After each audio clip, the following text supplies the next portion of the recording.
Alright, we're moving on to part 2 now. The glue is pretty tacky and almost to the point of being dry. So what I'm going to do is, now I'm going to take out my skins. And you can see what was like dry, bring it over here, what was like dry, almost crumbly paper is now soft skins. You know, you really can leave them in the water any length of time you want. I wouldn't leave them too long, I suppose, but just wring them out. And then we're going to stretch them out here. Stretch our first one out. And we're just going to give it a little pat dry as soon as I get it down on the paper towel.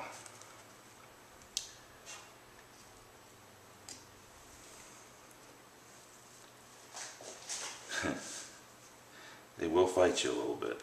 They want to stick together. Alright, there we go. And make sure you're going to, when you're gluing these skins down, make sure you glue this is the outer part of the skin, this is the inner part of the skin. I don't know if you can truly see the difference on the video, but the scales are on this side, and that's going to be our outside. Alright, let's give this a little bit of a pat down. You're going to see some scales come off here as you dry it off, but don't worry, we're going to get the majority of the scales off after the skin's been applied. This thing is just going to fight me. It wants to hold on to itself. Right. Sometimes these copperheads are just brilliant orange, and sometimes it is interesting but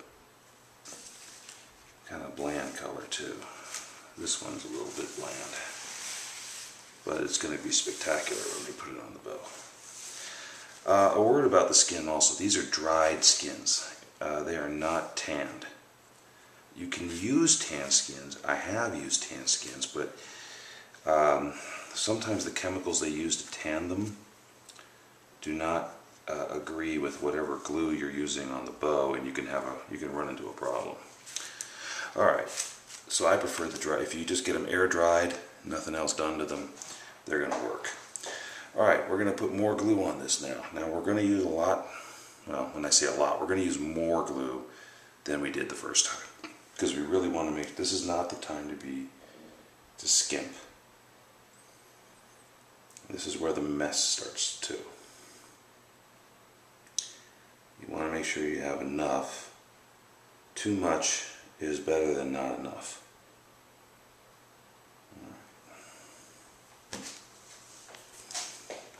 And just repeat the process like you did last time.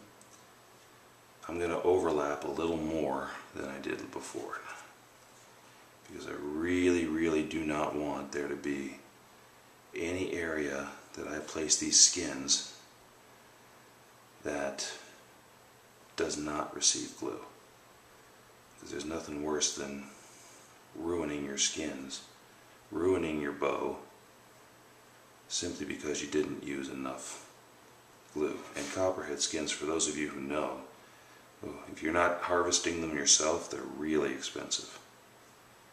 I've heard them as much as a pair for, $200, which is a lot for a snake skin. An air dried, untanned, relatively short snake skin. So if you are fortunate or unfortunate enough to live where they are, you can harvest them yourself. But please be careful. They're very aggressive snakes, and they're very poisonous. And they bite first, ask questions later. Unlike most snakes, they will bite first, ask questions later. Alright. That looks pretty good. Alright, so what we're going to do here is I like to apply from what would have been the head of the snake at the riser, riser portion of the bow first, and then work my way back toward the tail. And you're going to be able to see what this does almost immediately. Here we go. Because these are wet, you're going to have some room to play too. I'll explain that as we go.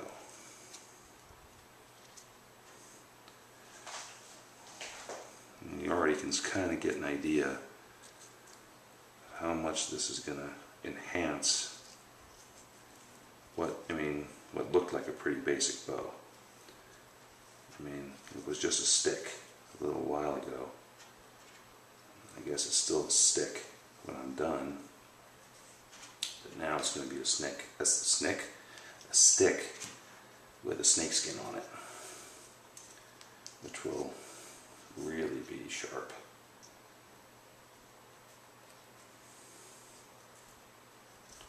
The reason I chose to do copperhead on this bow is two reasons. One, it's a very light wood. Copperhead seems to show its pattern better over a light background. Rattlesnake seems to like dark backgrounds better. Brings out the pattern. Copperhead seem to enjoy showing off what they look like on light backgrounds. So now we're just gonna stretch the skin a little bit. Make sure it's all, see the scales on my fingers? That's gonna happen. I got glue on my fingers now. It's gonna pull up some scales, but that's okay. I do not mind. I like this checkerboard thing down at the end.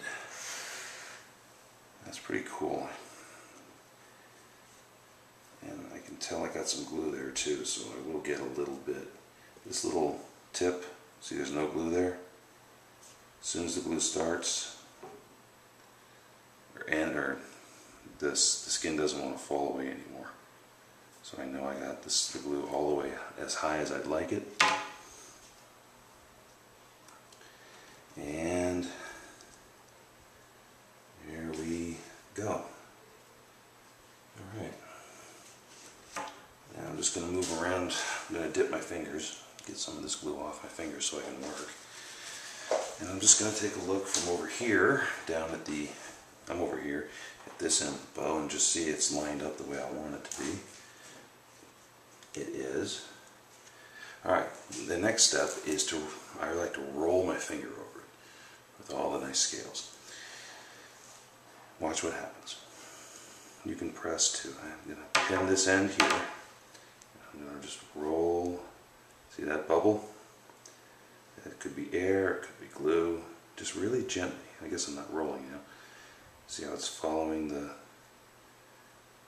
feels like glue to me. So, there's a lot of excess glue. It's okay to be there. However, it will just make it take more time to dry. And it won't necessarily lay flat, but it's kind of a perfectionist move. But you know, you spent a lot of money on these skins, or you risked your life to get them. You might as well honor the sacrifice of the snake. If you honor the sacrifice of the snake. And make sure this comes out as absolutely as well as you can do it. Alright. Just feeling for any high or low spots, i.e. puddles of glue or air bubbles. I just do this a couple of times. And it's feeling pretty good. Alright. I'm happy with it. I like the way the pattern looks. I'm going to give it another little stretch on the sides, just so it's lined up the way I want it to be.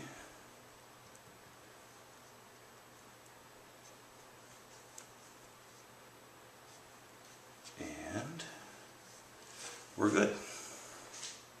That's basically what it's going to look like now. Now we're going to end up trimming the edges after it dries. I'm going to give this some time to dry. I usually let it sit overnight.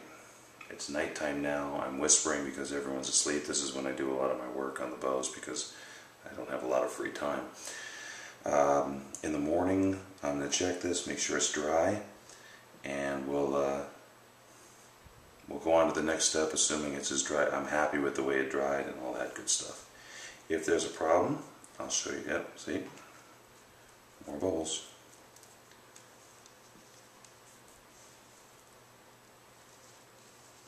Alright.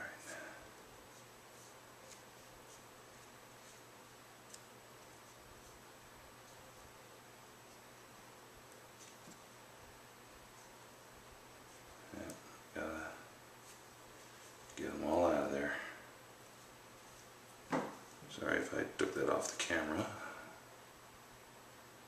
Like I said, we're going to sand this whole thing down, so if you're making a little mess on the bow, do not panic. It's part of the deal. Alright, just checking for straightness.